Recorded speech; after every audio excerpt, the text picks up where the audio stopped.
یعنی آپ اس راستے پر ہر فاسٹ جانے والی چیز کو ڈھونڈ رہے ہیں اور بڑھتے جا رہے ہیں، کیونکہ 2 دن کا ٹائم ہے، اور بڑھتے بڑھتے اتنی تیزی سے پہنچ گئے کہ وقت سے پہلے آپ اجمیر معلیٰ پہنچ گئے۔ یہ زندگی کی دوڑ ہے میرے عزیزوں۔ تمہارے لیے اگر جنت کا فیصلہ ہو چکا ہے آپ کے ذہن میں کہ مجھے جانا وہیں پر ہے، تو میں یہ بتاتا ہوں زندگی بہت شارٹ ہے تمہارے پاس، بہت مختصر ہے، بہت تیزی سے تمہارے دن گزر رہے ہیں، تمہیں لوٹایا جائے گا اللہ کی بارگاہ میں، اور اس راستے پر تم تیزی سے چلو، اس لیے کہ ٹائم کم ہے، اور جنت کا ٹکٹ کسے ملتا ہے یہ بھی بتا دیا گیا ہے۔ تمہاری نمازیں کمپلیٹ ہو، جلدی سے اس کی طرف توجہ کر لو، تمہارے روزے باقی نہ رہیں اس کی طرف لگ جاؤ، تمہاری زکوٰۃ کوئی قضا نہ رہ جائے اس کی طرف لگ جاؤ، حج اگر فرض ہو چکا ہے تو فوراً چلے جاؤ، اس لیے کہ وقت تمہاری زندگی میں بہت کم ہے۔ اور جسے یہ معلوم ہو کہ میرے مختصر وقت میں مجھے سب کرنا ہے، میں سمجھتا ہوں وہ اپنی زندگی کو عیاشیوں میں نہیں گزارتا، فالتو اور ضائع اوقات اپنی زندگی کو نہیں خرچ کرتا۔ عزیزان گرامی وقار، آیت کریمہ پھر سے میں پڑھتا ہوں، اللہ رب العزت ارشاد فرماتا ہے، افحسبتم انما خلقناکم عبثا، کیا تم یہ گمان کر کے بیٹھے ہو کہ ہم نے تمہیں بیکار میں پیدا کیا ہے؟ عزیزان گرامی وقار، ایک جو چھپکلی ہوتی ہے، ایک کاکروچ سمجھ لیں، جھینگر، اس کو بھی اللہ نے بیکار میں نہیں بنایا، اس کے وجود کا کوئی نہ کوئی مقصد ہے، لاکھوں اس کی مخلوقات ہیں، ہر ایک کے پیدا کرنے میں کوئی نہ کوئی حکمت ہے جو پیدا کرنے والا جانتا ہے۔ اب تم جیسی مخلوق کو، ہم جیسی مخلوق کو اللہ کیا بیکار پیدا کیا ہے؟ اگر تمہارا یہ ارادہ ہے کہ ہمیں بیکار نہیں پیدا کیا گیا ہے تو پھر اپنا وقت بیکار کیوں ضائع کرتے ہو؟ اپنے اوقات کو فضول کیوں برباد کرتے ہو؟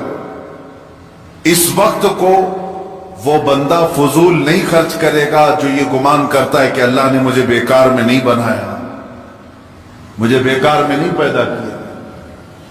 اے عزیزو، اللہ تبارک و تعالیٰ نے مقصد زندگی بھی ہمیں دوسری جگہ پر بیان کر دیا کہ تمہیں پیدا کرنے کا مقصد کیا ہے۔ وَمَا خَلَقْتُ الْجِنَّ وَالْإِنسَ إِلَّا لِيَعْبُدُونِ، میں نے جنات اور انسان کو صرف اس لیے پیدا کیا ہے کہ وہ میری عبادت کریں۔ تم پیدا کیے گئے ہو رب کائنات کی عبادت کے لیے۔ یہ کیسا بھولا انسان ہے، اس ایک چیز کو چھوڑ کر کے ساری چیزیں کرنے لگ گیا، جس کے لیے پیدا کیا گیا تھا وہی چھوڑ دیا۔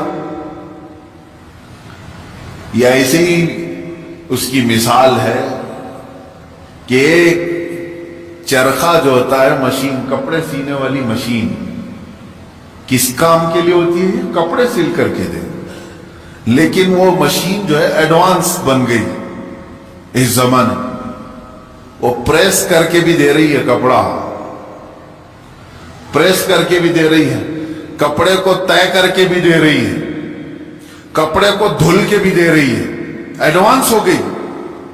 سلائی مشین کی بات کر رہا ہوں، فار ایگزامپل میں مثال بتا رہا ہوں، پریس کر کے بھی دے رہی ہے، دھلائی کر کے بھی دے رہی ہے، طے کر کے بھی دے رہی ہے، سکھا کر کے بھی دے رہی ہے، لیکن ایک کام نہیں کر رہی ہے، کپڑا نہیں سل پا رہی ہے، کپڑا سل نہیں پا رہی ہے۔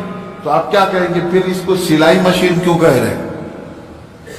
یہ تو دھلائی مشین ہوئی نا، یہ تو پریس کرنے والی ہوئی نا، یعنی ایڈوانس سارے کام کر رہی ہے، لیکن جس کام کے لیے اس کو سلائی مشین کہا جا رہا تھا وہ کام نہیں کر رہی ہے، سل نہیں پا رہی ہے۔ سیم یہی مثال کچھ انسانوں کی ہے، یہ سارے کام کر رہا ہے دنیا میں، بہت سارے کام کر رہا ہے، لوگوں کا دل رکھنے میں صبح سے شام کر دیتا ہے، شام سے صبح کر دیتا ہے، پھر بھی لوگ اس سے راضی نہیں ہو پاتے۔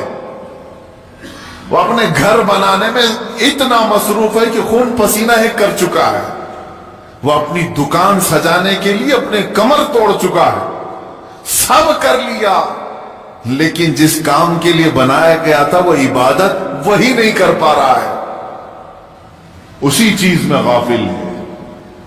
اسی لیے میرے عزیزو، جو انسان اپنا مقصد زندگی بھول جائے، اس کی ایک ہی اس کا انجام ہے، اس کا ایک ہی ریزلٹ ہے۔ مثال کے طور پر میں اپنے گھر واشنگ مشین لایا کپڑے دھلنے کے لیے۔ کس کام کے لیے؟ کپڑے دھلنے کے لیے۔ لیکن اب وہ کپڑے دھلنا چھوڑ چکی ہیں، ریپیئر کرایا پھر بھی ریپیئر نہیں ہو رہی ہے۔ آخر کام کیا بچا؟ اس کو کباڑ خانے میں ڈالنا ہے، بھنگار میں ڈالنا ہے، اسکریپ۔ جس کام کے لیے میں مشین لیا تھا وہ نہیں کر رہی ہے، اس کا صرف ایک ہی کام ہے، اسکریپ، کیونکہ دوسرا خریدتا بھی نہیں۔ ٹوٹی ہوئی مشین کو، بیکار مشین کو خریدتا بھی کوئی نہیں، اسکریپ میں جائے گی۔ یاد رکھ لو، جس مقصد کے لیے تمہیں اللہ نے بنایا، عبادت، اگر اس میں کامیاب نہیں ہو سکے تو اسکریپ کا اڈا جہنم ہے، وہی ڈالا جائے۔ یہ بیکار کی تمام چیزیں وہیں پر ڈال دی جائیں گی۔ جنہوں نے اپنے آپ کو تباہ کیا، اپنے آپ کو برباد کیا، ان کا ٹھکانہ دوزخ ہے، کیونکہ تم نے جس مقصد کے لیے اللہ نے تمہیں بنایا، اسی مقصد کو چھوڑ کر دنیا کو راضی کرنے میں لگ گئے۔ اب میں آپ کو بتاتا ہوں شیطان ہمیں اپنے اصلی مقصد سے کیسے پھیرتا ہے، ڈائیورٹ کیسے کرتا ہے، تاکہ جس کو کہتے ہیں کانسنٹریشن، توجہ کا مرکز، جو چیز ہونی چاہیے اس سے کیسے شیطان تمہیں موڑتا ہے، بار بار موڑتا ہے۔ تم کو اللہ رب العزت کو راضی کرنا چاہیے تھا، تم نکلے اپنے گھر سے کہ میں اپنے رب کو راضی کرنے کے لیے چل رہا ہوں، درمیان میں تمہیں کوئی دوست ملا، اس نے یہ بتایا کہ فلاں دوست تو تجھ سے بہت ناراض ہے، پتہ نہیں کل تو نے اس کو کچھ کر دیا تھا، کیا تو نے کچھ کیا تھا، تمہارے دل میں اس دوست کی ناراضگی کی بات آئی، سوچا کہ اس کو منا لیتا ہوں کسی طرح، یا جھگڑا کر لیں یا کچھ بھی۔ بیچ میں جو دوست تمہیں بتانے کے لیے آیا تھا وہ شیطان تھا۔ جب تمہیں اللہ کو تم راضی کرنے نکلے تھے، اس نے تمہارا دماغ ڈائیورٹ کر دیا ایک انسان کی طرف۔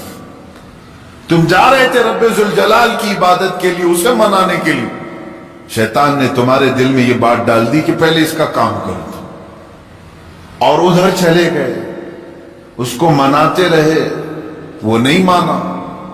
یہاں تک کہ کچھ لوگ ایسے ہیں جن کو منانے میں تمہیں برسوں لگ جاتے ہیں، وہ نہیں مانتے۔ ہوتا ہے اسے، آپ اچھا اچھا کام کر کے، انہیں سلام پہنچا کر کے، انہیں تحفے دے کر کے منانے کی کوشش کرتے، نہیں مانتے کچھ۔ ہائے افسوس، میرا مولا تو صرف ایک ہی سجدے میں مان جاتا ہے، ایک سجدے میں مان جاتا ہے۔ یہ نہیں معلوم ہے بندوں کو، افسوس ہے کہ جسے بہت جلدی منایا جا سکتا تھا، اسے چھوڑ کر ہم دنیا کو منانے میں لگ گئے۔ آپ پوری زندگی کا اگر تجزیہ کریں تو میں آپ کو بتاتا ہوں، ساری چینجز آپ نے صرف اور صرف دنیا والوں کے لیے کر لی اپنے آپ میں، ساری چینجز۔ آپ نے دنیا کو دیکھا یہ بہت فیشن کر رہی ہے، اور اس طرح سے اگر میں کپڑے پہنوں تو یہ مجھے عزت سے دیکھیں گے، نہیں پہنوں گا تو مجھ سے دور ہو جائیں گے۔ فیشن چل رہا ہے، پینٹ ادھر سے پھاڑنا ہے، ادھر سے پھاڑنا ہے، پہننا ہے، تو تم نے صرف اور صرف ان کا دل رکھنے کے لیے، ان کے سامنے اپنا سٹیٹس رکھنے کے لیے اپنے آپ کو چینج کر دیا۔ شیطان ہے وہ جو تمہیں عیاشی کی طرف لے جاتے ہیں انسانوں کی شکل میں۔ قرآن پاک میں آپ نے نہیں سنا، اللہ رب العزت نے فرمایا من الجنتی والناس، یعنی وسوسے ڈالنے والے جو شیاطین ہوتے ہیں وہ جنات میں سے بھی ہوتے ہیں، انسانوں میں سے بھی ہوتے ہیں۔ شیاطین الانس والجن، قرآن میں یہ بھی آیا ہے،